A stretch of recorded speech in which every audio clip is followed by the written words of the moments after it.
for quite a long time. Yes. I started seeing you also like from a young age. Yeah.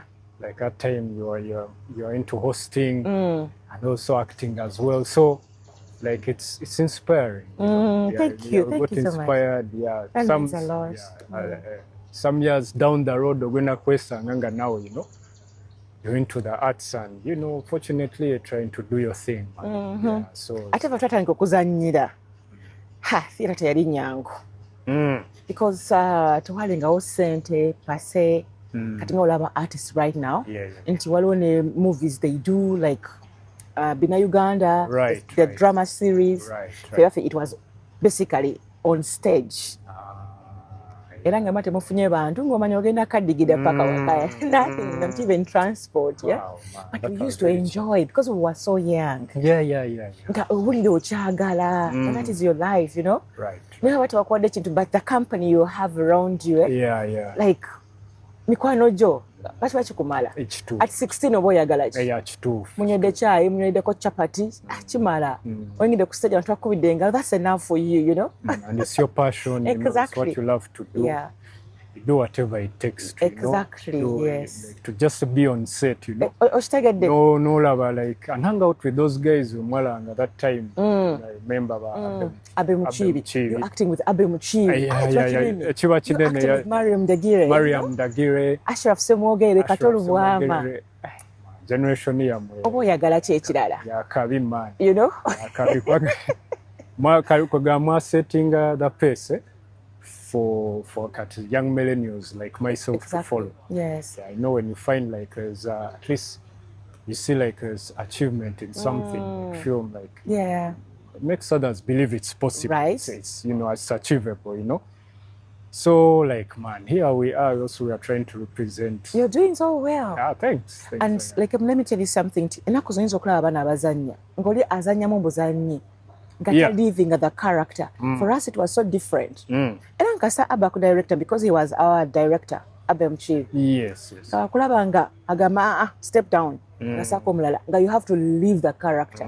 You take time, not studying omuntu. Yes. No matter a man's a younger street kid. How do I behave? Yeah. How do I walk? How do I talk? Like the body language. So you take time not kutambula ng'ekyolo ng'olaba abantu. Ekitakyaliwo ku mpummu abaana. Kituufu. Yeah. But character wagituulamu. Character ekirungi nalina idea about, you know, the president.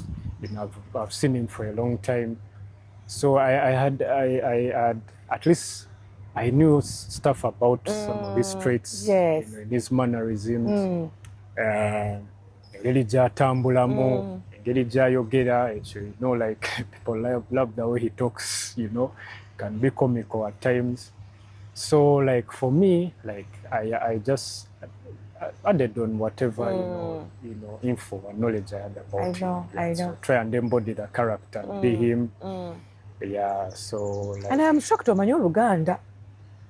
Oluganda ndumanyi bulungi. How long have you been? Okay, not like at the you know the exception. But I do. I've grown up in you know, Central.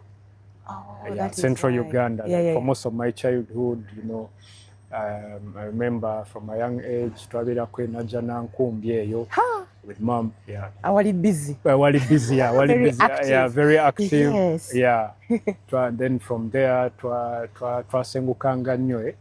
Yeah, so njukira twabira kwe Kabalagala some years. Twabirako one in Zambia.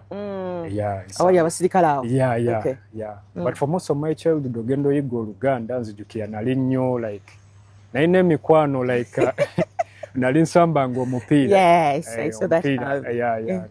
Yali first love here. Yeah, so like omupiira like abaana bangi bajja from different homes. So I get to experience the best of both worlds.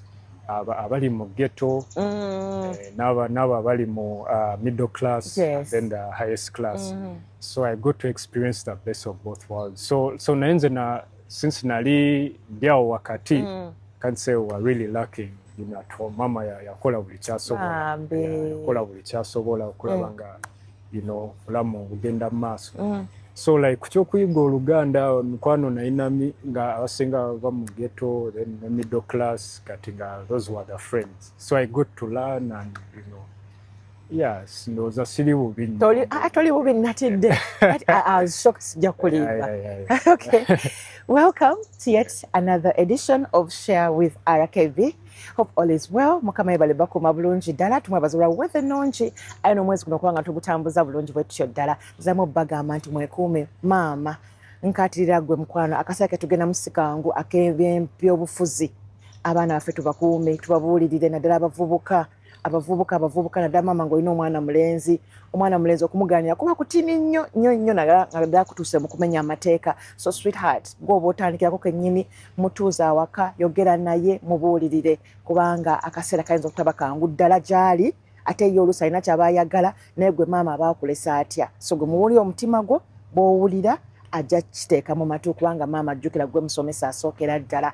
And anyway nga tuvudde ku ebyo as in nga tuzze ku bintu by'okulabika obulungi nze mu kujjukiza nti Nova Natural Organics be bakutuusaako ebizige ebirungi ddala naddala ebiri natural era nga bw'ola natural organics bw'oba oyagala nviiri zaakaweke president wange nja muwayo ka spray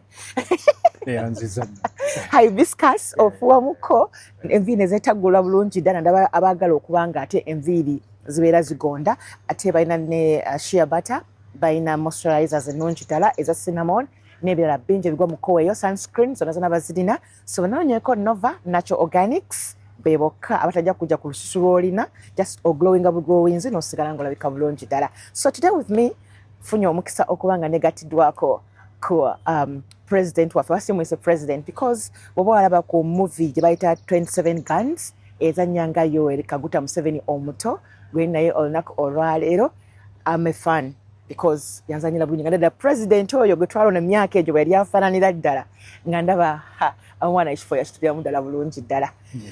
Buza ku balabi bange ba RKB. Balungi abatulaba eyo nsanyusa okubeera ku show ya RKB. Webala introduction eyo nnyabo nanga been a fan of your work for a long time. Yeah, really learned from you, as an actress. A TV host, and what you do is inspiring. Thank you. Like it's an honor to be at and share my journey, experience. Yeah. And in life. Amanya matuufu nsaba ogababuulire. Amanya matuufu. Well, amanya matuufu wampita Mubanjizi Arnold. Nzalibwa mu Uganda. But the actor for quite some years. Yeah. And, from childhood? Yeah. Actually, from childhood, yeah. My mom, she's an actress. The one who introduced me to. For real? Yeah. Yazanyiranga wa? Yazanyiranga National Theatre. Yes. Bat Valley. Oh wow. Yeah. Bat Valley. Then also like projects in Dala with a film, related message. Ochimanyi mama nyinza okuba mumanyi. Kwa naffe National Theatre ye yatuzaala. Bat Valley, that has been our home, my home. Baba kati nkuze ntandika okuba nga mbivaamu okusobola okusetolinga n'abaana. Right? Kati nyinza okuba nga ndyawo nga maama w'omumanyi. Nga tukuze ffenna. Te mukuze mu era generation bakubaye mukuluko. That's nice. That time mwe mwatreblazingira ya film. Yes. Yali naye mwali naye nga withdrawinze. Yeah, tamanyikiddwa nnyo. Until actually Deception. Ya Queen TV. Yazanyanga mama wa Monica. Yeah, mama wa Monica. Nina kudayo munonya. Yeah. That's so nice. Yeah. So like, she has been around. So she introduced me to acting at a young age. Katinali, that time amanyi, like I draw pictures. And she also does special effects. Gave your movies, yes. Oba like ina cancer. Nenga tabidi mu real life. Nenga mu movie I know appearing ng'ebyo. So like she used to ngamba since solo kube bifanani crutch tojja no nyamba muku kola special effects okusiga bichi. So from there I remember I think this was way back when those naine myaka nga 15 remember correctly. Yeah. So kati ngenda nnyo ku different movie projects olusinga azanya akutakola special effects. So from there from different movie sets Mujikia nali like that's where like nali ndaba by then nali simanyi it was solo kwera possibility of to pursuing as a career. naye nga wembeera ku set beera njiga basically nga bagamba learning on job kati nga mbeerako nendaba okay wano webaba getting into character kino kyebakola baba bakwata script akola bwati nze mbeera eri bwentu nga ndaba bagaya abamaanyi those days jukira ba Abdul Mchivi jukira Obsessions that time nayo balinga nnyo involved in acting zijukira Last King of Scotland nalimu nga extra even me nali extra nali ku parliament parliament scene even me nali ku parliament scene wano president weyalinga tumisiza Nicholas the doctor we I know kuyitawo nange nalimu eyo as an extra nange nalimu nga extra mukyala wa honorable wow naye wafuna at least parties era nalimu ne mu movie bakwano banga abasinga bonna baba editing out bamanza mundabye actually nange eyo movie bwe bali bagifilming kwanga nzukira Cairo like Kampala road yonna bagiblock bafilming nga omanyi Hollywood ne bafilming olunaku lwonna so like nengamba tufilming olunaku lwonna ngenda kubaamu mu movie at least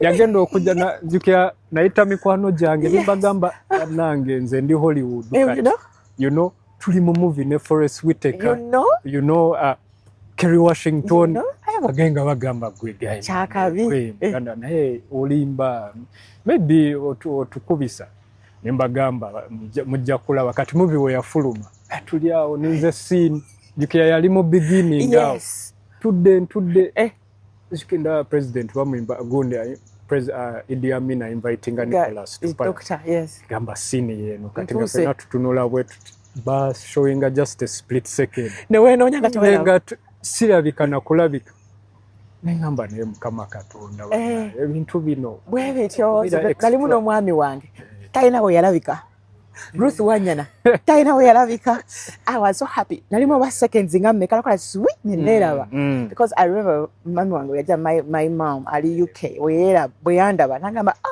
bale mwana wange nkulaye mu movie nangamba akachi naye Wanyana baita mu buyisi Ruth ate nga Ruth ina party nene yalabika yalabika babi e party yali nene babi sorry muna nyenze mwendi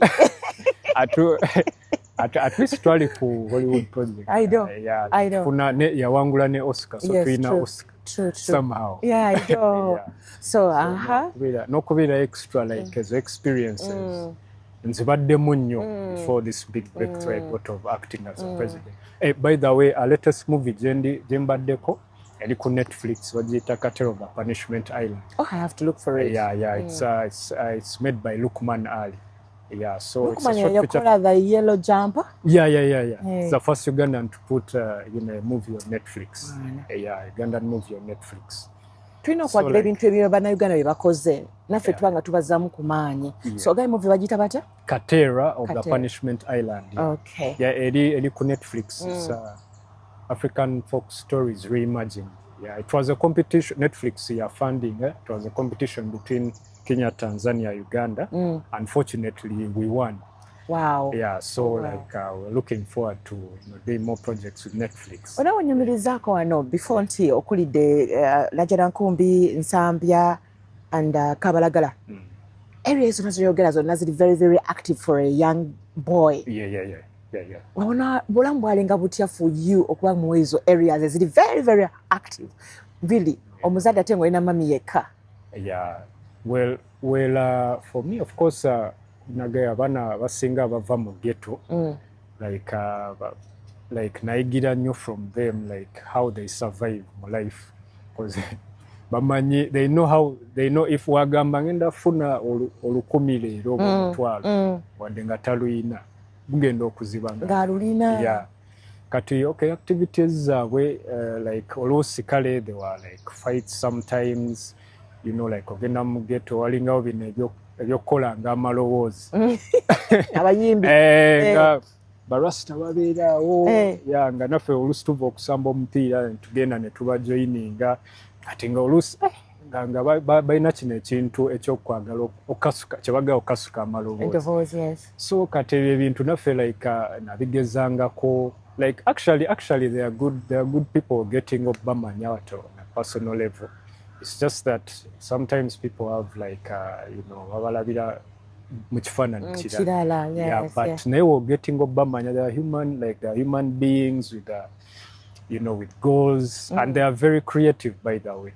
Very creative, bali artistic, bagala oyimba zijukira like nange natandika ng'okasuka eddoboozi ngagezaako. So from there nange nentandika nga gezaako okuba ragga ne ragga nga twali tumukuba back then. Nga balina ennyimba like bagamba, it was really inspiring to New Lover how they can use the gifts they have to make a change in their lives. The ghetto youths. Yeah, the ghetto youths. Of course, mubeeramu n'ebyo tunda enjaga. Ebyo. Wow. Why you know abaana abo batandika okuviira mu line? Yes. How did you survive? Well, for me, basically, I think zaali sala za mama. Yeah, because abazadde batusabira tubeera. Yeah, somehow wadde oba okula oyita mu process eyo y'okula wesanga you involved in groups somehow for good fun times. Also bakunoonya MJ like for like hanging out or out. Nokugeza kuba kunjigezaako kano. Yes. Yeah. Tulaga tukulu. You know? So kakoze katya ebyo. It was nayiga bingi like you mature very fast. Yeah, like because very streetwise.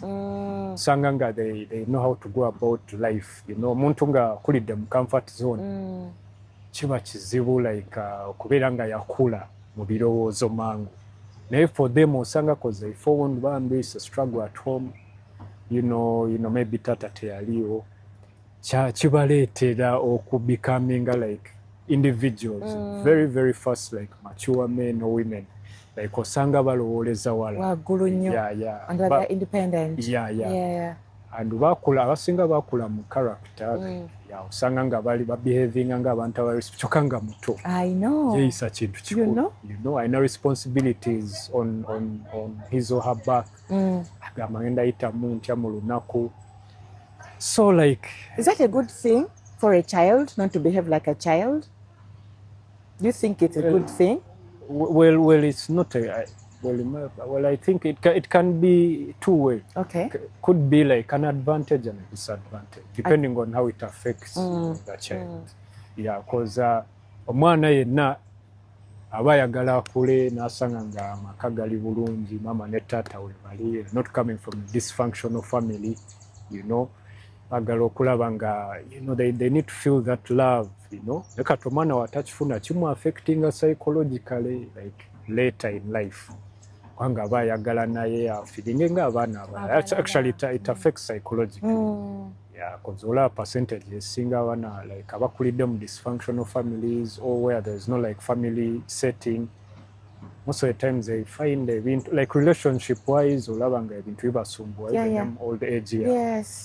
So it's not, I don't think it's really a good, because omwana alina okuba omwana. Alina okuba omwana naye nga talina buvunaanyizibwa kutandika kulowooleza family, tulidde ki, rent tewali, mami akaaba kaki ekimutawanya, because baba n'ebibuuzo yet they can't ask. They can't ask. So kati naye noonyeza answers naaba nga avudde mu leeni ey'okubeera omwana. Tandika okuba muzadde w'omuzadde webale nnyo. Ate kyo kiri psychologically torturing. Omwana alina omugugu gw'amaanyi aba alina okumakinga sure kati life agikyusa. Which is ate nga means oluusi teziriyo. So like out of desperation sanga abaana nga batandisa okuinvolvinga mu bintu okumenjaga babawala batandisa okwetunda, dealinga drugs awala kwetunda, even theft. Kubanga theft happeninga nnyo mu that kind of life. Nekati nze I wasn't like a ghetto youth of something, but I jemikwa na jina, then nawo middle class naba high class. Naye nga aba high class most of the times bamaye kigenda mu maaso. N'obeera obanyumiza alonso nyumya feel. Kisoboka. tamwalidde yeah you only took water yeah no way yeah exactly yeah bonga balina meje basula ku bin bwekiri naye ate kati mwenga mumbye munyumya tebabitegeera ennyumba yayingiddemu amazzi how yeah Titanic what is that yeah Titanic what's going on here so mama omanyi abazadde abasinga balowooza nti ebyumba lino byerekereza bigamba abaana baabwe but at that age bibuzo ki bye walinanga mu mutwe gwo okola nti oli mu nnyumba but dad is missing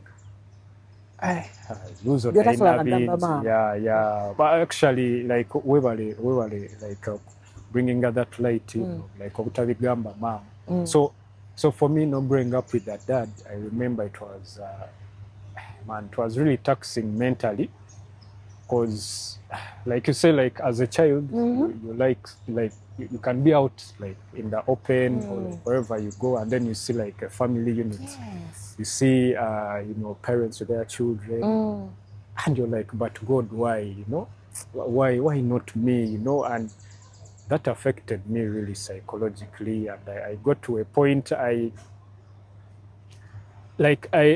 nzijukia chanya affecting anye to a point doctor yagamba waliwo nalaba doctor nga nfuka ku buliri kati wetwabuuza doctor wetwamubuuza n'atugamba nti omwana ono alina ebirowoozo bingi yeah and that was around like I think P7 wali okuze like 11 yes 13 yeah 13 now ngofuka ku buliri ganchafuka ku buliri nenga doctor ngagamba mama naye ekintu kyoyo mwana kiri psychological katinga atenga mama mbasagala muwari because nali ndabo already obuzibu bwayitamu because try to pangisa from way back then nga mwera mu single room or olusinga mbeera wetereramu a double room so katinga ndaba obulumi bwe nga kati ebintu ebisinga sibimubulya nga even though I got into a fight out there oba nga nina kyenlakinga like I nga sibimubulira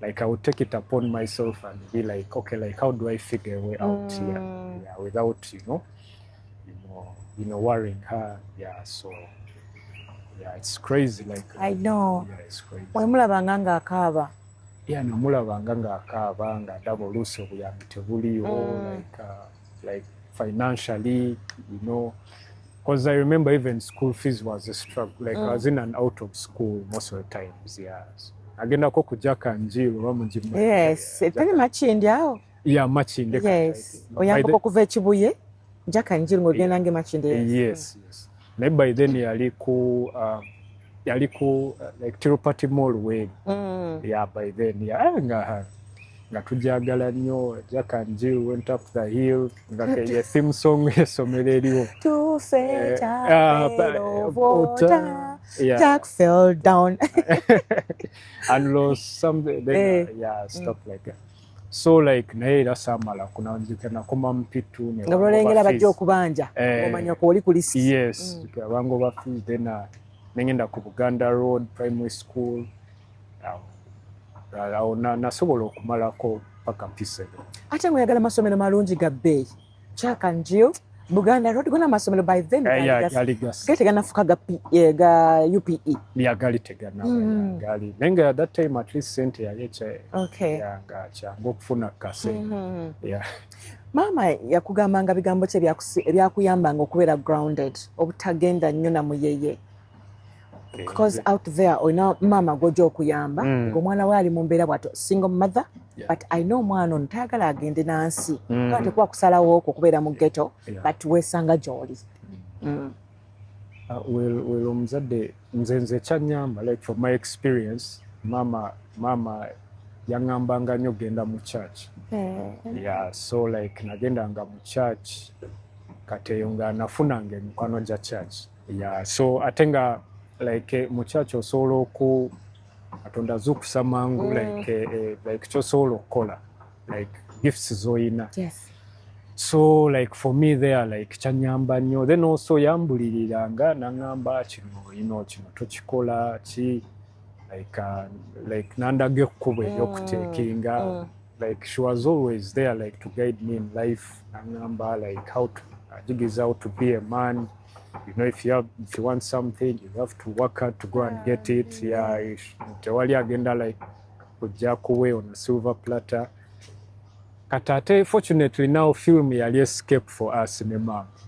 Yeah, film ya playing a role nene like nga buli project wezijja nga tugenda. Yeah, ku movies.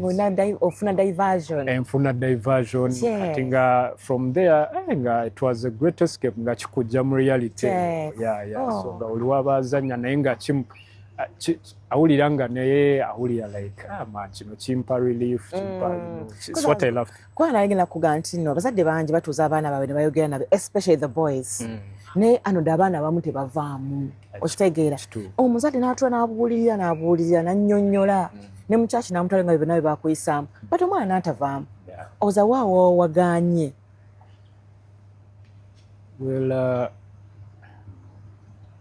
Well, I think omwana ayinza okuba nga sometimes yeetaaga like okuwulirwa because nze like for me waliwo ebintu byenayisobola buulira maama nga binyiga ku mutima. Kyensobola okugamba abazadde ndowooza bawe time abaana baabwe. Omwana like okay nza okuba nga muzadde tafuna budde like kubeera like sitting wano n'omwana n'amuguidinga okubeera n'omwana like no taking a time nawulira that motherly or fatherly love kimusingira ebintu byonna. That's what I've seen. Cause awo bond eyo n'okuwulira like that love n'omwana atandika openinga up but for me bimu nali si openinga up. Era byanviramu ekizibu ky'amaanyi. Like there's a time like I remember I fell into depression. Like not this I know the tough one. Naye kale that time I remember I was pursuing some things na bita working out. Naye njagala agenda kwebweru like naye it didn't work out. So it affected me like psychologically and I fell into a manic depression. Jabaita bipolar disorder. So like naye ngebyo byonna wendaba like it was deeper rooted. How it all started is that nali sifuna kadde like kabulira mama bintu ebyo katinga. So like with time it just erupts. Kati omwana kiba omuzadde asobola okyusa obulamu bw'omwana by the love they show them. Not just materialistic things. Ebyo just omwana balaba omuwa kino omuwa kiri naye nga bambi gamba naye sikyayagala. Yete omwana yeetaaga kufiiringa eyo love okuva ow'omuzadde nawulira nti alina someone in their corner who believes in them, who's not going to judge them, more confident. N'omuntu gwasobola okunfidinga namugamba leero maama ebintu nga biganye badde naye waliwo groups bweziti bakola bino ne bino. Kati oluusi tosobola bibuulira muzadde kubanga oba abagenda gamba tokikola ate out of desperation sometimes. So I think it's very very key omwana okubeera successful okubeera nga asobola okubeera that relationship n'omuzadde. It's very key. Kwani tuluzinga ebintu bingi nnyo nga tunoonya ssente ne tuluzinga ate bitagulwa ssente. Kituufu. Okitegeera connection eyo the bond omwana gy'afuna ne maama we and trust me omwana kasawuza 15 to 16 oba takyasobola gizza takyasobola gibuilding kubanga wanawasooka newasinga okwetaaga okitegeera oli ajja gamba ti naye Ruth oyogera bwoti naye tunoonya ssente yes okunoonya ssente kwe kuli but you at least spare like 30 minutes or 1 hour with your child. Bwaba yeebase n'ogendako waali n'omunyenyaako n'omuwulira abamu batuuka mwana yeebase afuutuka omwana yeebase so nabala leese ebyokulya kasita balina emigaati kasita balina kino bino byonna basobola okubeerawo nga tebabirina naye nga balina ggwe. Ekyo kisinga byonna abaana abeera nnyo mu mitwe gyabwe. They be thinking nga ayita mu bintu bingi they don't know how to go about certain situations batya abazadde bagamba opening up ku bintu naye nga what I know love telemwa ya omuntu omulaga love amala like kikavaringa byonna like ate coming from a parent olusi n'abazadde abamu they put their children down. Exactly. That can also be another theory to what what we are trying to talk about. Because abazadde abamu usanga talking down on their children not only the amount, you never amount to anything. Wanalaga nti, you know, like ayagala ono okusinga oli. Yeah, so children can sense that. Kati in the long run omwana abeera affected. Kitera okuvaala like omwana n'abeera rebellious, abamu babeera rebellious ng'alaba they are not actually abantu ababeera rebellious most of the times woolaba statistically they came from like dysfunctional families. Wayakula alaba maama kuba taata nga zaatamidde. PDD story ya PDD. Yes. Yeah. PDD, the dad yali like alcoholic. Nga asabula maama. Ngayamufula boda musamigere. Asabula maama. Kati PDD alaba ebintu byonna bino muto talina gyakuddukira yeekyayi. Kati yadde yo agenda olaba thankfully na finding a music we are in production neyekweka omwo naye ng'alina a background like believing actually kizibu n'okubelieving like relationships or a family or marriage kubanga okula nga togiraba ogamba okola taatawo kyakola anti oba omanyi omuntu kasaba kunyiiza olina mukuba omanyi solution kyokuzoolaba bwe kiri kyokuzoolaba then kati kwegamba theories nyingi as to why omwana ayinza obutavaamu as expected. Yeah, so naye n'abazadde naye nga mostly abazadde foundation kikulu nnyo kubanga omwana wakula nga waliwo foundation ng'alaba maama yafaayo oba taata yafaayo kumutegeke like creating a future. I know life happens sometimes it doesn't go that way. But even though it does, the foundation tell you the love. Yeah, I know. Matters very much. Katinga tata wa Chris Brown naye. Yakula alaba akuba ma.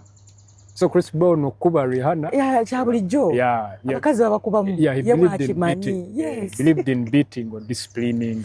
Bannange. So like it starts with the parents. I know. And for me what is kichendabye ensuring omwana we are prosperous like putting God number one.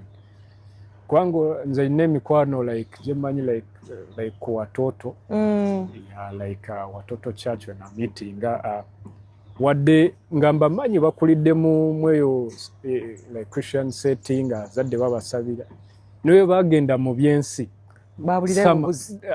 fortunately bakomawo kubanga Katonda somehow esaala ate kendo olaba nga bakomawo so foundation kikulu nti abaana b'abasumba abasinga abamu boonoonese bwe kiri ne I think kiddayo ku kiri kyeyayogedde nti kasaba batoli mu present mu bulamu bw'omwana so aba ne questions nyingi bw'abeera nnyo mu mutwe gwe oluusi abeera confused acyankala okitegeera kati otandika ddi okwenyigira ddala mu what was your first movie wasookamu okubeeramu okutandika okuzannya nga si bya mami biri byobadde extra and stuff. Okay, like my first breakthrough. Actually, I had 27 guns. For real? Yeah, I had 27 guns. Bakufuna batya? Nzogamba kyali kisa kya Katonda kubanga njukira I went for auditions in Mutungu, then ne ban selecting like the next day. Naye I didn't have any connection or relationship to So do you think auditions were acting bulungi mu auditions oba the appearance nga omwana alaba taata we yennyini?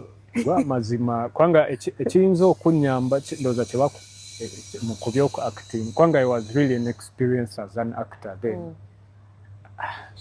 Nze ndoze ekyanyamba like kwanga bangamba mu audition room kyusamu ku accent. It was an interrogation scene skit.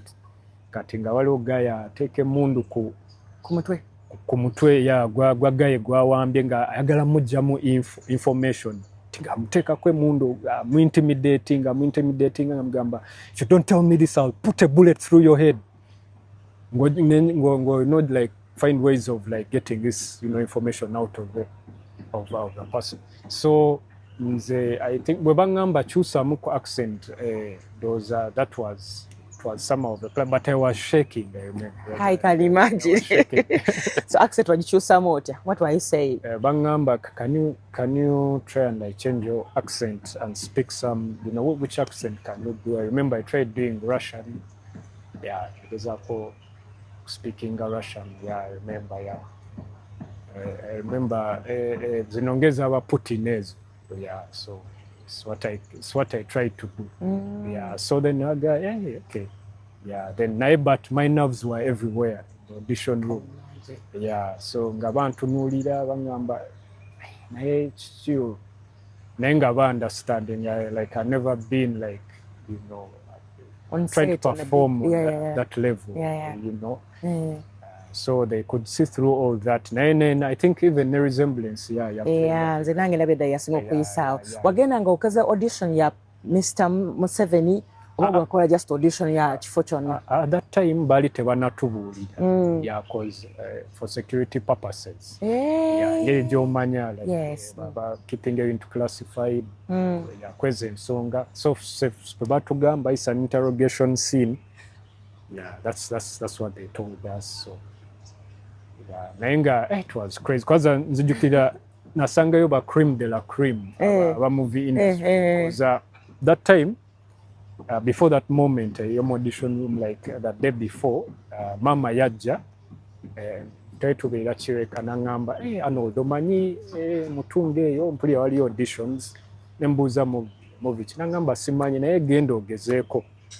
Kati nze naye namugamba ebya acting nali nabiva kwanga nga lusi nga mbeera ndi eyo nga nabyenkola naye ne bankubira boda nti linnya ne bankubira essimu ne bangamba linnya boda mangu tukufunidde siini kati, you know, jangu ate nga otuukayo ate ogenda osanga bagigabya oluusi nga tolina bugumiikiriza nabo.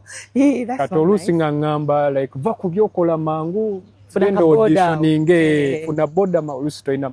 Kati frustration eyo nanga teba selecting like mu roles most of the time nga ndi extra bakulazeeko nviiri zokka, you know. Ye boda nga bagisasudde ate boda wae biba bya industry yaffe ogimanyi like, I know. It's out like okikola out of passion. Yes. Yeah. Genda otuuka ate bagamba ate oluusi ozeleeti tebakupiikinze kati ebyo byonna nga ndi frustrating ngamba ebya film obambi nkitadde. Kati that day nzijukira nali jobless for a long time for some months nga movies kwegamba sifuna, you know, call eyo naye that time njukira mama we yajja ngamba egezaako enkya nali siinaamu naye gundi namukwano gwange namusaba ettaano ate that time nga mbeetinga nnyo kapapula teekayo ziza kati nga wengenda kati nga nze kye nalina imind ngamba maani nabyo genda eri tebagenda kumpita, you know, kangende bugenzi kapapula zizaale. Naye this time like nali I was more prayerful and, you know, spiritual, like nga ndi nnyo like mu bintu by'okwagala okumanya Katonda na relationship naye. So starting ntadde soundtrack laba ogenda mu mutu ogenda otuuke tebagenda era kigenda kuba kyekimu. Nawe natuuka ku gate nsanga na actor gwe nasanga omunene nga ina CV asomedde ebweru. Actually kampisewo ne kino like wali selecting ze Morgan Freeman kuzanya nga muzee. Oh wow. Yeah, Morgan Freeman wali bagalole. Oh wow. Yeah. Okay. But somehow Katonda ebintu binga wabikola. Yeah. So ndiawo ku gate. Morgan wali bagala azanye nga Museveni. Nga mufaanana kozi. Simanyi bali bagenda okikola naye waliwo technology mu film CGI. Bayinza I'm modifying a face. Yes, okay. I'm making. Yeah, simanyi bali bagenda kikola. Movie magic. Green screen summer. Naye byama ya movie magic simanyi Hollywood wekikola naye hopefully tujja with time. Yes. Tujja bamena okuzimba face ne bagikwambaza. Buli kimu kati bakikola. Ne AI yiyo naye tutadde just speak. Kubunkenke. Tutadde kubunkenke. Tumanyi wekigenda be.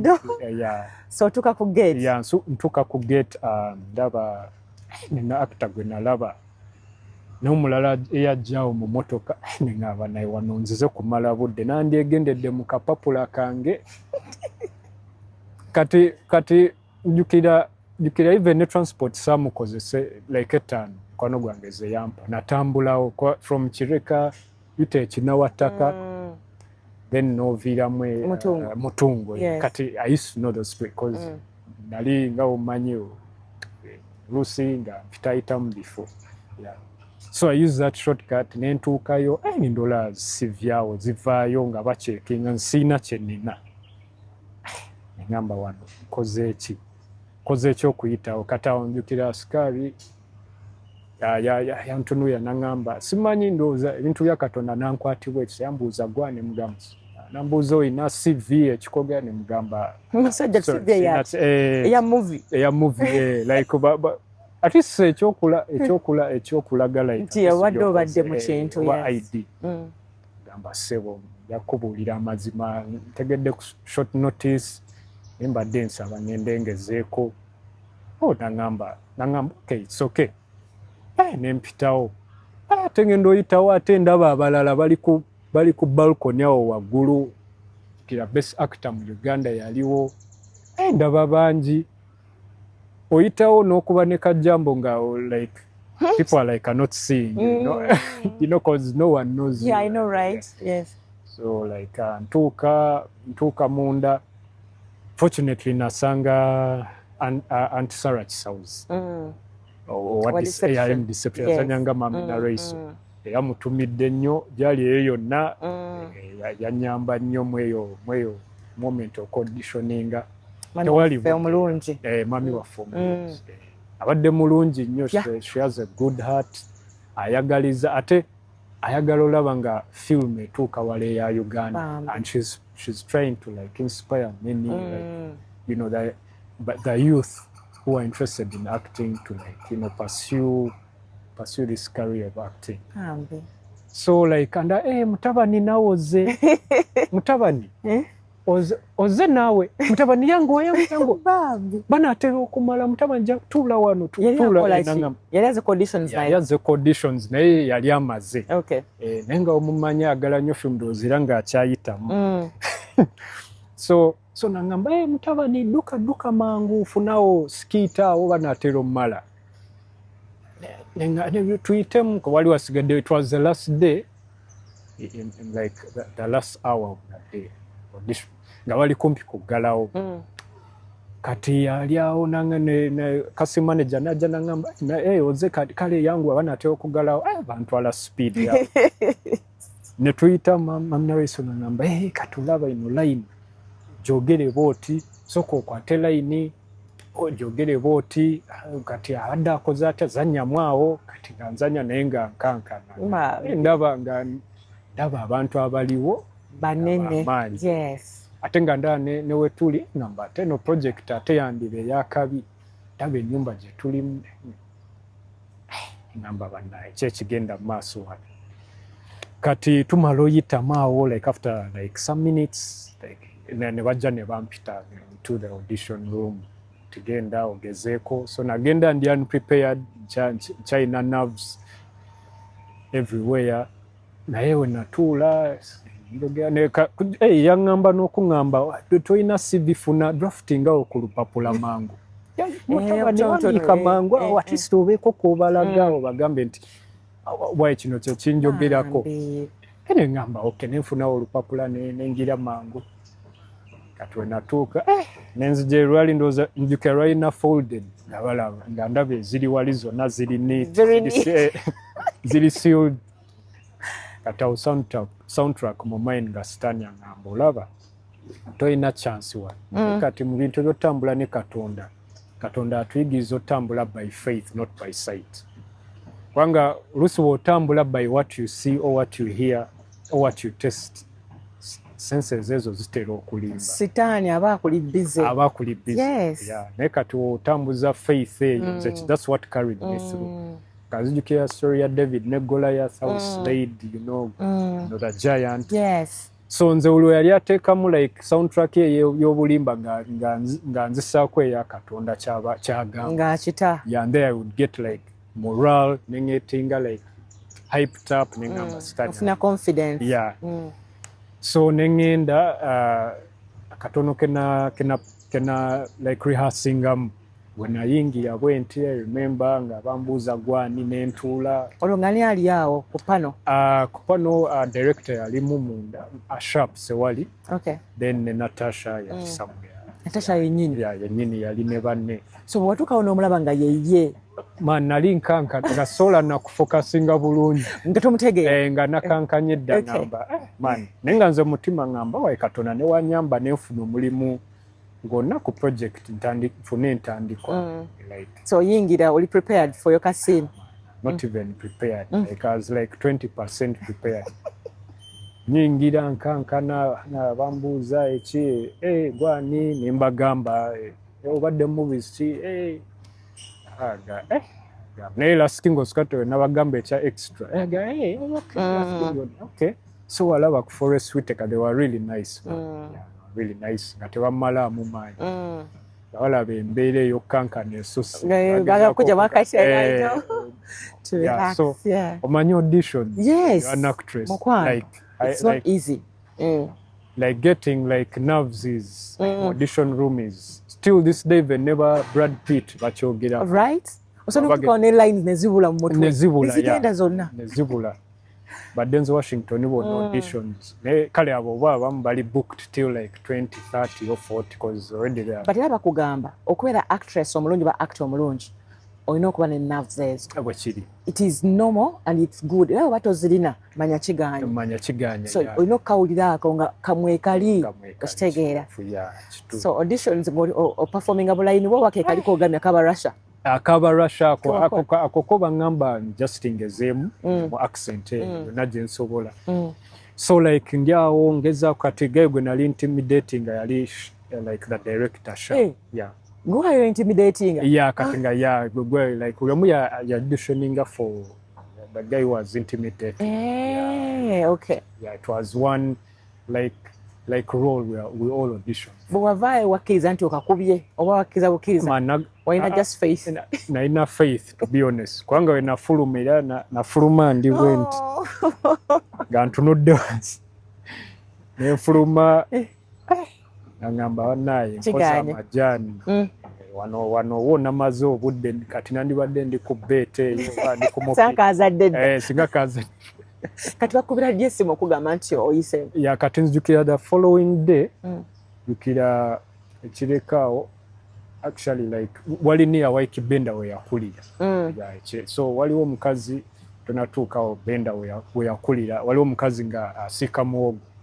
Remember nali ngenda nga nvuddeyo maze ogula muwogo ne bankubira essimu kati omuwogo okunywera ku chai kati ne bankubira essimu guy kasima ne janga ngamba man komawo maybe olabe kye basobola okukola wano maybe like bayinza okukupiikinga ddamu auditioning kubanga wadde okankana nnyo onywamu kawalagi ayagala nnyo okujookinga bamuyita Wilbur wa Extreme Casting alimu into adverts namba naye komawo gezeeko ngamba why njukira ne muwogo sima like excitement gye nafuna ne muwogo simanyi we namusubi nenziruka mangu nenya boda nengenda kati ne we natuuka this time nalaba nga the atmosphere was different the way they were looking at like you like man what's going on here, people are looking at you like there's something going on here,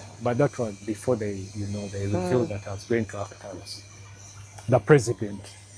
So I'm there, they're like, oh, there's a lady who would like to meet you, just sit there and wait for her. And I'm seeing I'm the only one, ndaba we motoka z'amagye.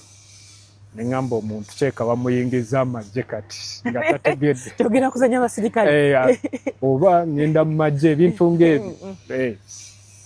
Nga kyekigenda maaso. So, but later I got to learn, it was Natasha, and she came and then sat, and then she asked me a few questions.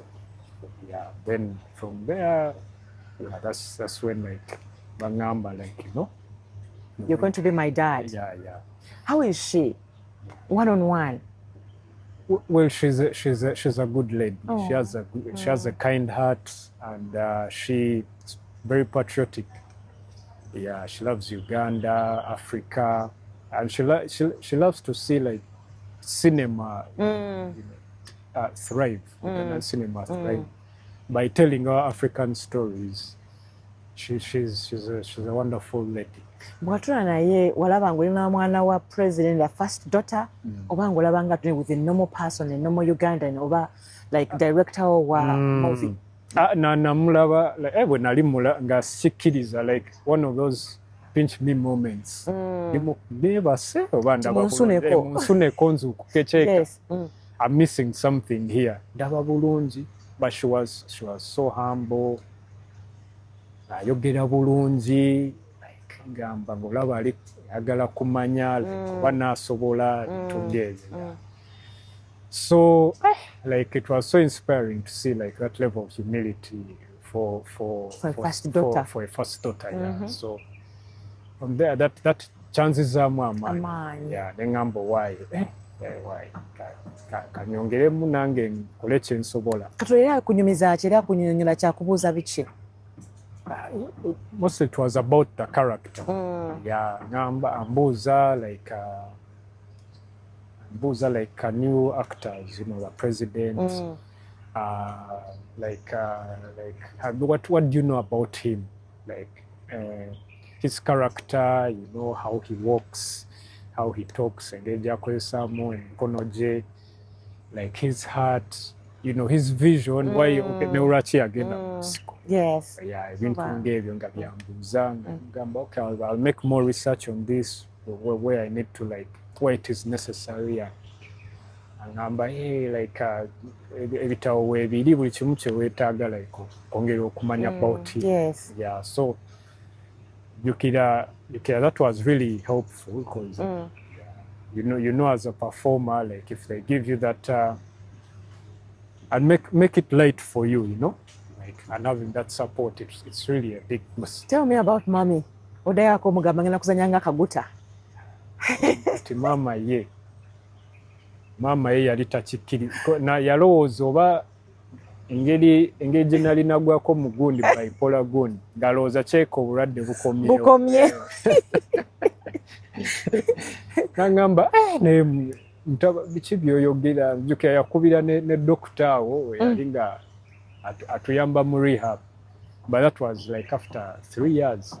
Ndowooza omwana ndowooza we yava ku ddaga kubanga nze namugamba sidda ku ddaga, Katonda amponyezza because bipolar is real. Ate ennaku zino abavubuka bangi, the craziest thing about bipolar is omuntu aba agiina naye nga tamanyi. Yes. Like balaba ezo mood swings, you know, sometimes ali kubanga ye eringa like a siso, like sometimes oli high, and then olala ali very low.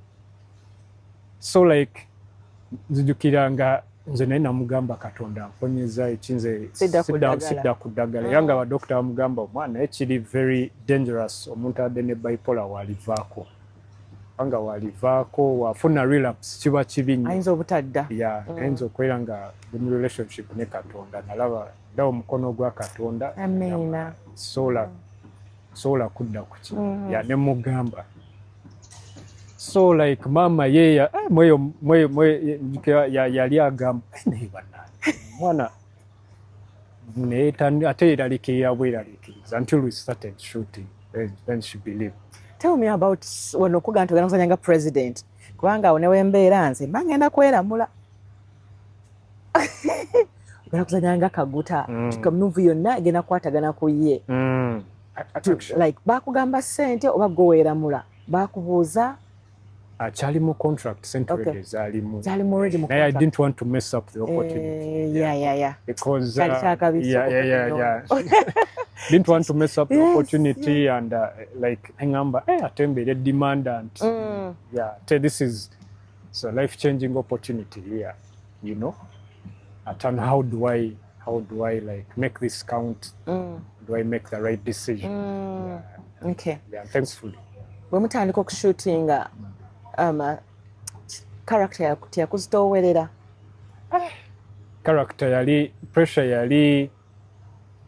yali amaanyi nnyo okudelivelinga kubanga I remember nze abantu bonna project ogenda mu maaso n'abaali bakola njukira weight yali ku mugongo gwange nga bonna mbeetisse ku mugongo nga wekitagenda bulungi they can lose their jobs. Everything was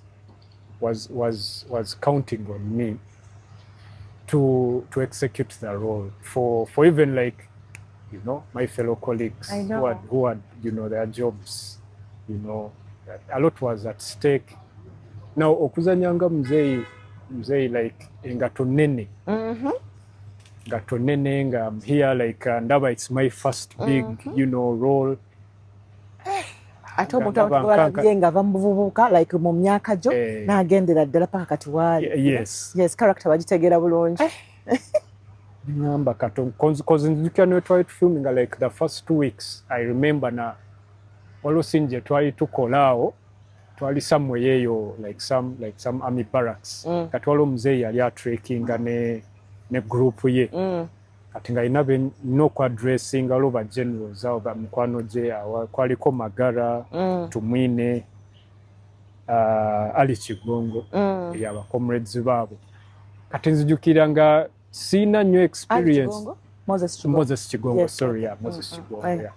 Katouta an experience nga I turn my back to the camera ngate ochimai twena chiko tajikuba mugongo nga ulusi nalinda abantu bangi nga expectation ya manyi buli omangamba kino kati mbera method actor the method actors ate method acting yo eli like crazy ba actors abamu bafa kwanga ba embodyinga characters ezimu olusi eziri dark nezi channelinga some some dark nezitwala like nezibatwala to some dark place mentally abamu like on most movie sets mu Hollywood betaga a psychologist okubajjamu katono ge yazanya Dracula 2000 over yetta for real koze embodying eyo character ya kizikiza nyo anyway kati Dracula yetiisa yali family ya muddukako yasigalayo ng'alinga Dracula ng'akyasula mu coffin kumacha ng'akyasula mu coffin n'azuukuka then omulala Heath Ledger ono yazanya za Joker ya going so deep to that character atenga a character wajilaba oyo guy yali psychopath yagezaako okuzanya za psychopath bana babeera mu mental asylum kati wagendayo nnyo n'alookingirayo newe yafuna roles endala nga kizibu okuva mu ate bamuwoninga eyo character yannuma he was so good he was so good yeah, that guy is wewe guy yesale mimwa paken what yes ye movie bagita batya ngemu yagisala paken Joker oyo naye gayo yali is a method actor genda nnyo deep yali anyways Sanyanga Abraham Lincoln Michael De Lewis newa method actors ababulijjo ye watuka ku set character je bamuwadde that's how he lives his life because method acting najingira mutajita yeah no bali ku advising college bali banagezaako method acting nayenga like nesijitegeera bulungi like how you can like bring out a character by using method acting waliwo ne Stahelski's system njeriweyo eyo ate bagikozesa nnyo like yo eri more of you get into character like 2 hours before okay. Portray aina n'essomero ly'amaanyi mu Hollywood oyo babangi bayiseemu mweri essomero ba actors ab'amaanyi naye ina onagiraba like eyamba nnyo like getting into character cause method acting nagamba why cause twalina omwana waliwo comrade yaliko eyo project ye gakola method acting ne terms kati comrade bazikozesa ne wetwesanga kati comrade jambo bintu nge waliwo comrade awo yagenda so deep method acting n'atandika n'otambula n'emmundu oluusi asula ne ku watch towers ezo ekiro kyonna afiiringe nga living a character then then also njukira crazy thing happened like yerabira nti ajjeyo emundu ng'ayagala abeere kuwa kitawa the whole night kati ate muntu alina ng'ozihadinga kati nga bazibala kati bagenda olaba emundu emiisinga but ne bayisa like info eyo nti emundu emiisinga kiki ekigenda ate omanyi like project like yali like security nga eri like bali very cautious kati twebuuza ye emundu kiyala yabuliddewo kati maka munoonye ate kati watandisa kweyakira maybe wagenda abeerawo attack first family project waliwo ne babajjawo like ne banyweza ebya security kumbe gayi yali eri muwa kitawa akirinze yefudde Rembo mpati twatunula nti oba Schwarzenegger bamufindinga out di kati twali tuli awo nga tunoonyeza yajja buzikirwa I think it was around like 3 am kwanga nze nali seebaka kwanga nga alina okumemorizinga lines okuyitamu gayi n'ayingira n'emmundu n'atuula bulungi ng'era akyali mu character ali bw'ati yali awuliriza n'ennyimba eza Walumbe ezaayo abeere sad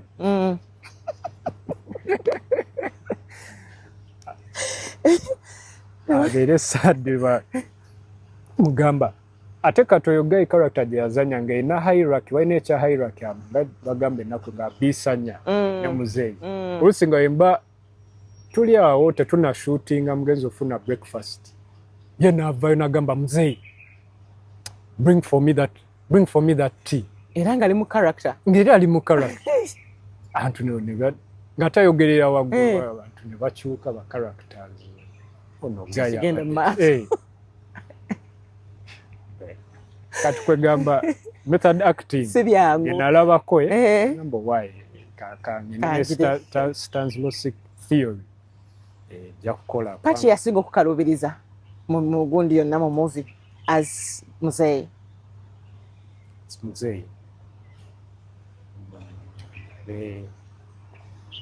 mostly ndowooza emotional like waliwo scene ezali emotional like we are breaking it down kati okujja eyo emotion toli mukaabi mwangu nange siri mukaabi mwangu naye I remember yali mu Sweden kati nga agenza okulaba mukyala we kati nga he gets nightmares kati nzijukira ya waking up from a dream nga ajukira how he survived atandika okukaaba kwega kale teyakaaba naye nga yatuuka ku emotional point nga naatera okukaaba. For me that was hardest because mbadde nzanya guy wano he's a strong character, he's a leader, you know, he's a warrior. He doesn't easily break down. Kata talk transitioning. So it took me like nango tandika okuwuliriza ku bintu ebiri sad. Try and invoke that emotion in me. Now ogenda kuyimba Walumbe Zaaya. Ate ekyo kyali extreme. Kyali extreme ekyo. Ali soul agenda ye. So wamaliriza walina kye wayigamu okubanga eyo role wagizanye ya muzeeyi. What did you pick from the script? That character. That character it helped me grow tremendously as an actor. I learned how to deal with pressure. I learned how to embody character. I learned how to, you know, deliver, you know, lines.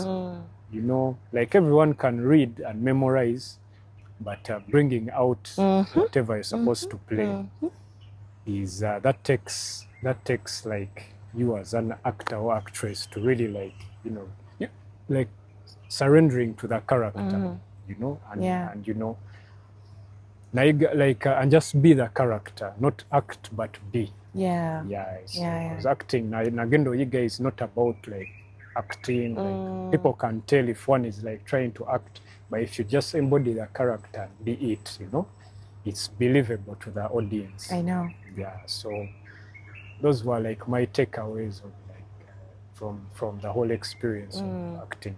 And the directors, did you get contacts? Wavamu ngufunye contacts eziwerako because tosobola kuvaawo buvingo ina project yenene. as an actor nga toyina nafuna bambi contacts n'emikwano mingi kyebaliza Katonda. So how have you used the contacts? Well, tugezaako mu industry, like, for as far as film is involved, we are trying so much now. Several contacts and friends I got to you know, to make fellow filmmakers and actors. We're really trying our best, but some challenges we face in the industry. I know. Yeah, and manine kyale chanzizamu amaanyi is after like 27 Guns, like I saw the feedback from people was very positive. Wow, nice. Yeah, that really gave me confidence that that we also can, but we just lack, the support. Support in terms of like funding, because making a good movie, it is not. Yeah. So we are lacking that. Nenga abana we bali basobola. Kwanga twagenda I'm picking ogende South Africa. There was a private screening of 27 Guns. When atuukayo jukira after the movie, abantu abamanya bali bazze okulaba filmmakers abamu from Africa mwebweru n'abantu abali well to do, basiima ne babeera inspired like our fellow Africans. Nagamba, hey man, should continue telling our African stories through film. Let's use this great art form of storytelling to tulage stories zaffe kwanga tuyina nyingi mu Africa naye capacity obikola akasente ya nenze kyandaga nti tusobolera ddala ne just tulacking that support. Abana abaliko budde kunzi like fellow actors ne bali in production, because it was a Ugandan production. Natasha as a writer, Shap Sewali, so like assistant director, like was a director also. So Chandaganti future is very bright for the African like film industry. The future is very bright, and also for Uganda. I know. We just need that lift up. Currently tuli ku Netflix, which is a good thing. Lukman Ali. Yeah. Naye Lukman Ali has done it individually. Sente azijjawo bwana. Ngena munoonyaako. Lukman Ali oyo ye kubanga atutadde ku level movie ebitula ku Netflix kubanga ina standard gy'eriko, right? Yes. So okubanga anyway tujja munoonyaako tulabe, and even for you okubanga oli mu 27 Guns era wali olina wooli wotaali luli kati olaba nti waliwo enjawulo, kati waliwo obuntu omunza bu script bw'otunulamu n'ogamba kansijja ka featuringamu.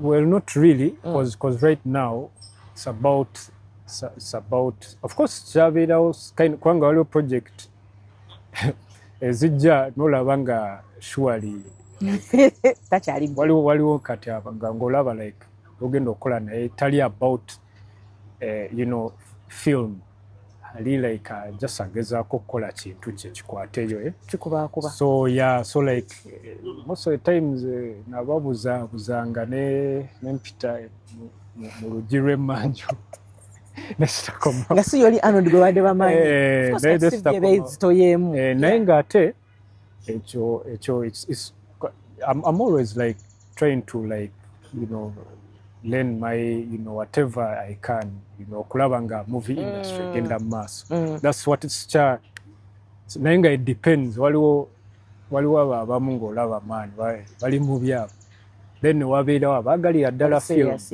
ng'olaba ono okola naye newabeera bambi akya struggling naye ng'olaba like like time gy'ataddemu naye ng'olaba bambi sente ze ziganye abo ntera okukola nabo bambi. Naye abantu bakutegeera nga bategeera nti yegwali mu 27 Guns. Kibadde crazy nnyo like mbadde ndisigayizinga nnyo sometimes nenyambala obukookolo. Why? Sometimes mu bifo ebimu just okuyita bifo ebyo baleme kuntegeera okwambala akakookolo ne kalimba ne maama n'atategeerayo n'obukookolo bwempuulinga noyitawo naye bakutegeera nga bakulusibinga nga batya. Well, mixed reactions. Of course, waliwo aba appreciating from a cinematic point of view. Then waliwo ababiteekamu politics. Yeah, so like, you know, nenga just Uganda nozantu oluusi actors babiyitamu nnyo for characters bazannya. Awo omanyira nti wazannya bulungi ng'olivinze character omuntu ng'alabye dda nti yeggwe. Yeah, I think kyaba kwanga nzijukira waliwo bagebe nasinkananga nanya dressinga nga muzeeyi yennyini nanga naye kati muzeeyi enguuto toziraba. Anti tewaliwo omulimu mu ggwanga economy ogiraba. Nengamba naye bannaye kati nga nina onoonya ebifo ebirala. That's why I used to shift from place to place ogezaako okuavoidinga like ezo engagements. Enzijukira ne Tamale Mirundi ate yansesa nnyo. Senior, junior? Yeah, Tamale Mirundi. Senior, the late. Mule Mirembe. I remember waliwo yalyanga gaye solo kuyamba otuuke wa muzeeyi ate nnyo tula ku the pub. Namba wayi kampiteyo nkole ki saleko tayimu ye. Kati nzijukira olunaku yali atudde mu the pub kati nenzija nenyingira introducinga myself bambi n'atandikirawo muzeeyi nakolera emyaka muzeeyi wampaki muzeeyi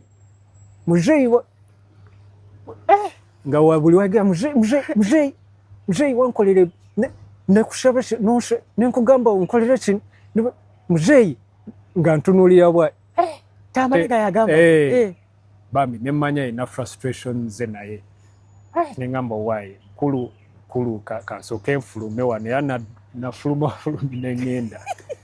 So like waddewo scenarios endala nazo kati wakutunuulira bwati nagaa naye muzeeyi ati juzi byobaddemu ng'okola pressure up man bintu bya kisiri.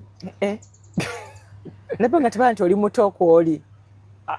Byebyo kati ndowooza bambi Abanayuganda oba tebamanyi nti oluusi like ffe ba actors ozanya kye bakuwadde you become that character. Yeah, naye nga for me no hard feelings because I understand man it's part of what we do. So yeah. So have you enjoyed being muzeeyi? Yes, I have. Yeah, it has been a blessing from God. One of those unique blessings from God. And, you know, chimpadde like recognition, like, you know, for what we do as actors, you know, and you know, or having, you know, portrayed him in a story that's so dear to him. For me, I can only give thanks to God. Mambi. When mu meetings eko?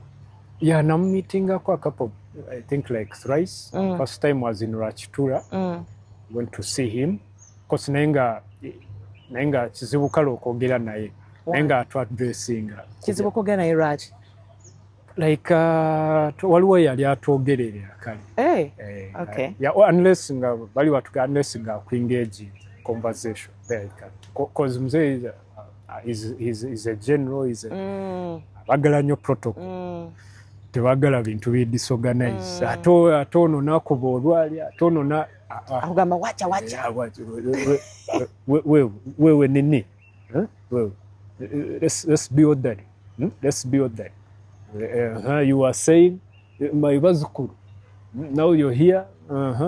You're telling me this movie of mine you are going to make. So yeah, so Zay. We are here. What would you like, you know, include in the story? Now, number one, I saw that you know, Africa. If we don't do something about it, Africa will vanish. It will completely vanish like in thin air. So it's one of the reasons, and also Uganda was being oppressed by that regime, you know, that was in power. And this is the main reasons why I decided to go in the bush, yeah, to try and restore, you know, our country. Yeah, so Mzee, so like, would you like to be part of the movie? No. Me, I have another office. Gamba is in like he's so good in real life. He's so warm-hearted and tayagala. He's a father. He's a father, yeah. He has that fatherly love that just radiates from him. But you can just feel. Mwafukolako eye contact you and him. Did he see you? Mzee musajja mugezi is a very mugezi nyo is unpredictable. Ogenda omutunuulira n'atunula wansi. Kwanga naye bamugamba ono yagenda okuzanya nga gwe yantunuulira atunula wansi n'akontinuinga n'emboozi. Kati olaba ne ba general abamumanyi tebamutegeera because he's I think in generation here we are so fortunate to have him as our president because obwongo bwe he's buli wala nnyo and he's a warrior. He's abasirikale bamutya nnyo. He's a real definition of a general. Waayita wali eri n'abasirikale, you can just see the level of respect they have for him. And he's so kind. He's a asobola bw'omutandika okwogera is a type asobola n'okufisa counseling olunaku n'agamba katunyumye. Wow. Yeah. But abantu tebamanyi that side of him. Bamanyi like what we see in the newspapers. Nange nagenda with that picture of him of what we see in the newspapers. Ngamba gayinza okuba muzibu ono. Newe weyatandika okwogera ng'olaba love emuvaamu nengamba I wish people could know like omutima ogwo and get to experience because freedom gyawadde eggwanga is a sign. It comes from his like his character. Freedom gyawadde eggwanga okubeera nga abantu wadde sometimes it is abused bamwogerako bubi naye olaba twadde and it's taken for granted sometimes instead of appreciating, so he was really emyaka gino gyonna emirundi gyonna gyonna esatu gyonna you did not even talk to him, nothing? No. There was another time in Tungam. Yeah, there was that time nali mpitamu eyo like time y'okusomooza bakiyita challenge, wilderness experience eyo gezaako okumutuukako then waliwo yaŋŋamba agenda abeera entungamo genda ogezeeko waliwo midwifery ceremony ngenda ne maama nzikira tutuuka kati yamala okuwa speech kati ate yali aweevingira abantu my people kati nali mu crowd awo ngajja kati nengezaako okumakinga my way kati nga banstopping aba security kwanga charity program ba protocol so wandaba mumuwachi kati nenzija gyali nambuza very warmly where are you now? Gamba mzee, I'm not working. I'd like to work for my country. I'd like to go study film. Gamba, okay, I will call your group. Namugamba I'll call your group. Kwanga motoka yali emulinza tekyali kuki nayingira nagenda. That was I think 3 years ago. Yeah. 2022? 2023? 2020, yeah. 23. If I remember correctly. So he's aware, like, nabayagala like alabe progress jemukola cause from the statement he made. Where is your group? Do you have contact for the first daughter? Yeah, I do. You do? Yeah. Do you engage her? Do you talk to her? Yeah, we talk. Yeah, we talk. Yeah. Well, that's nice. Because when I saw your story nga mama muradde wetaaga bichi nagamba nti maybe oyinza okuba tolina contact like how to get to them and stuff. Ayinza okuba abeera busy and ekirala abantu tebamanyi bulumi bw'oba oyitamu. Yeah, like omuntu oyinza omunnyonnyola naye n'atakitege until you take a stand on it and you're like bannange kino kyo kinsusseeko. Ki ekisinza okusukkako kati mu biseera bino? Right now njagala n'otwala omukisa guno okwebaza General Muhoozi. Bambi he came through ku promise ye yamwebaza nnyo yatulaze nnyo ekisa ne concern, his generosity, his selflessness is inspiring. like nadde sikiriza nti asobola oku reaching out mu ngeri eyo. Yeah, so I know mutima gwagala okulaba balanga bakola bulungi. Nadde sikisuubira naye mwebaza nnyo najjali kama mwongererewo okusinga. Kubanga twamulabe nga tadde ku X ng'agamba nti I have heard omwana yazanyanga taata wange muzeeyi ayita mu busoomozebwa. So he came through. Yeah, he came through actually yesterday. Ekitegeeza yali tamanyi na kumanya nti. Yali tamanyi all those years. So nga tamanyi he had no clue until like he had recently. And it was a nice agala kuvaayo in public kubyogera. I had moved on. Naye sometimes, you know, Katonda kujjako buli kimu nga alina byagala okuyigiriza, which I'm thankful for, because at first it doesn't make sense. Naye bw'omala obbiyitamu otegeera kumbe Katonda byagala ana wakutwala okusooka like relationship naye kikulu. Yes. Kubanga bino ebintu by'ensi, fame, sente, amamotoka, ebyo byonna biggwaawo ate tebisatisfyinga mwoyo. Kati most of the times tayagala tubeere bawambe ba bintu ng'ebyo. So naye ava from a parent's, you know, perspective. It's out of his love for us. I know. Yeah, so kanateekako kapoozi naga kati obadde oli wano oli mu bino naye kati ebintu ebyo byonna amala watawakenga character yo. Yes. Manye ebiri mu batutumufu ab'ebitone oluusi amalala gayinza okubeera ekizibu n'omwerabiro naakuwadde ekitone. Then n'okubeera omuwambe w'ebintu kubanga ebintu bikutwala speed. Everything is happening so fast. You're seeing like olaba sente zijja olaba like fame olaga praising ate neyo praise. Abaganda tugamba amala gakolobera ekigo. So praise eyo saying njimanyi. Yeah, so amalala is the biggest temptation. Like obeera awo n'olaba nga bambi abantu mbagawo okutwala selfies, waliwo bali bangamba nsayiningira ku gundi ku CD yo signed CD of what 27. Kati ebintu ng'ebyo, if you get puffed up with pride most of the times Katonda tabyagala kubanga biridinga kuzikirira. It's out of love because Katonda agamba ensi n'okujjula kwayo byonna bye munaatambula nange mujja kulya ebintu by'ensi. I know. I think Deuteronomy 28 blessings. Naye lwakuba it's a matter of the heart. Aba ayagala tuwe n'okusingawo naye emitima gyaffe aba alaba ono sister wa ono mwana wange ono dota wange we naamuwa ayinza okuva mulayi ensi yonna. So General wabadde oli awo nga COVID akasimu. General bambi baka yabutuusizza as promised. Nampa ne heartfelt, you know, message nsaasira okulaamu byonna byembadde mpitamu. Nangamba like bibaawo biki nangaidinga temwebaza nnyo. Okay, alina bye yakwasizza bagenda okuyambako.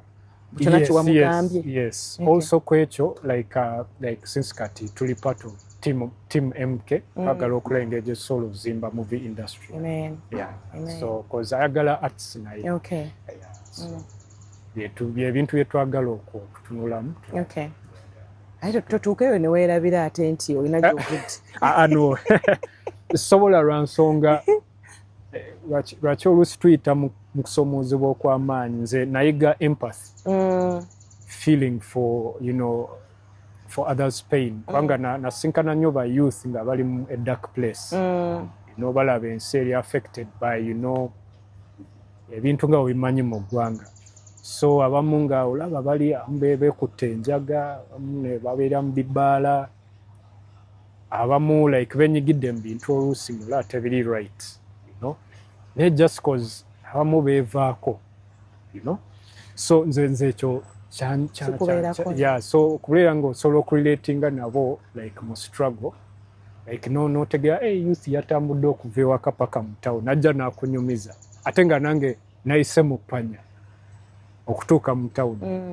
You know, ebintu ng'ebyo katubikulaga nti maanyi, you know, Katonda aba azzemu okuwa like, you know, omukisa gukozese omukisa ya okuyamba mu bulamu bw'abantu like. Ye mami ali atya? How is she now? Well, kata ina hope. Yeah, ina hope since General yatuviiriddeyo.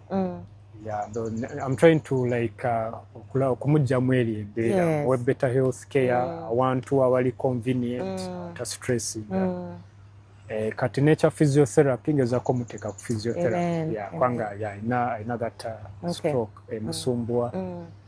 Yeah, so like nenga I think to believing for total healing. Amen. Yeah, bya bintu bye tuyitamu in life.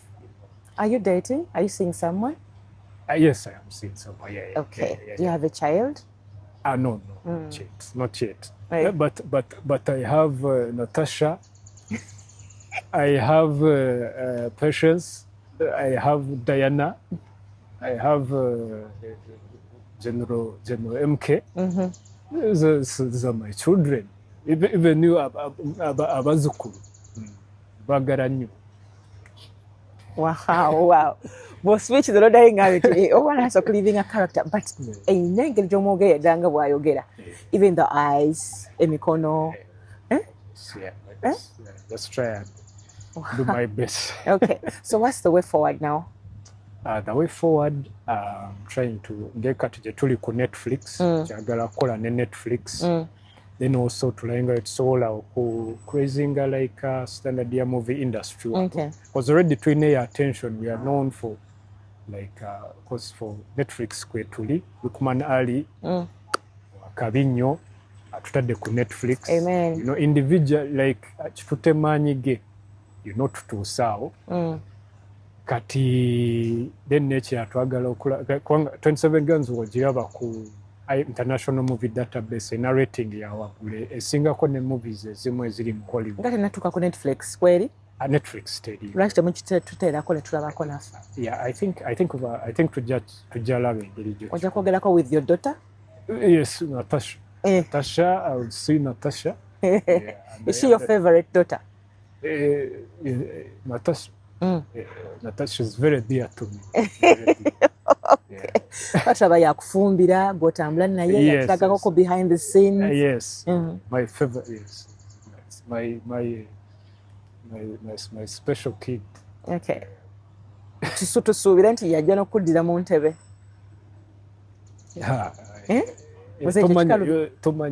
Tomanya bintu bya life. Tomanya ebintu bibaawo. You can be there today. Who knows tomorrow? Yeah, I know. Who knows tomorrow? Yeah, I mean, why not? Katonda wabiranga Gagambi.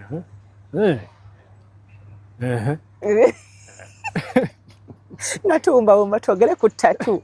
Olinkola yoyina tattoo eriko God's gift. Yenyawo. Etegeeza ki? Well, eno nagifuna like Katonda ng'amaze okumpisa mu depression. Yeah. So nategeera okwagala kwe on a whole different level. Nategeera nti ambeereddewo like ebintu byonna nga bisaanyeewo, he was always there. Okay. So nze okwanze nga saakula ne taata. For me, Katonda like my relationship naye nze okumuyita taata is the greatest gift. Yeah, that's why it's a gift to me. Yeah, so it's God's gift okubeera nga kumuyita taata. Ndowooza n'omukyalo waddala nga tuvudde ku eri character. Ogenda kulinda Katonda amukulaga amukuloose. Yes. Naku zino byetaaga mu divine intervention. Nga we mubimanyi. Naku zino kitokota si kisaani. Amiina. Bya relationship. Sibyago. Obiwulira Gen Z. Mukwana. Ate olimu AI kati. AI ate yo. Girabe edduka. Muzeeyi nga tuuma bumasaba abalabi bafe akalulu. My beloved people, my bazukuru and bonna batwazurana and fellow countrymen and women, I would kindly request for your vote this coming elections. Yes, I'll definitely do my level best to ensure that the country goes forward. Yes, to very Silva Kumein. Thank you so much for your time. Yeah. Thank you so much. I wish you well. All right. Era nsaba, don't be a stranger. Lwebanga okyagala okusharinga RKB eri nzigule because I'm an artist. So kityo nekikwatagane art wano wabawaka. So until next time, the Roskali Bala Bwanika, mubere bulungi. Ciao.